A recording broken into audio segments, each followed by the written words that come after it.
بڑی شان ہے اس ذات کی جس کے ہاتھ میں ساری بادشاہی ہے اور وہ ہر چیز پر پوری طرح قادر ہے، جس نے موت اور زندگی اس لیے پیدا کی تاکہ وہ تمہیں آزمائے کہ تم میں سے کون عمل میں زیادہ بہتر ہے، اور وہی ہے جو مکمل اقتدار کا مالک، بہت بخشنے والا ہے، جس نے 7 آسمان اوپر تلے پیدا کیے۔ تم خدائے رحمان کی تخلیق میں کوئی فرق نہیں پاؤ گے۔ اب پھر سے نظر دوڑا کر دیکھو، کیا تمہیں کوئی رخنہ نظر آتا ہے؟ پھر بار بار نظر دوڑاؤ، نتیجہ یہی ہوگا کہ نظر تھک ہار کر نامراد لوٹ آئے گی۔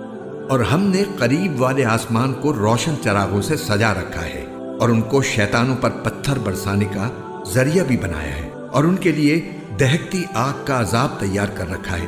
اور جن لوگوں نے اپنے پروردگار سے کفر کا معاملہ کیا ہے ان کے لیے جہنم کا عذاب ہے، اور وہ بہت برا ٹھکانہ ہے۔ جب وہ اس میں ڈالے جائیں گے تو اس کے دھاڑنے کی آواز سنیں گے اور وہ جوش مارتی ہوگی۔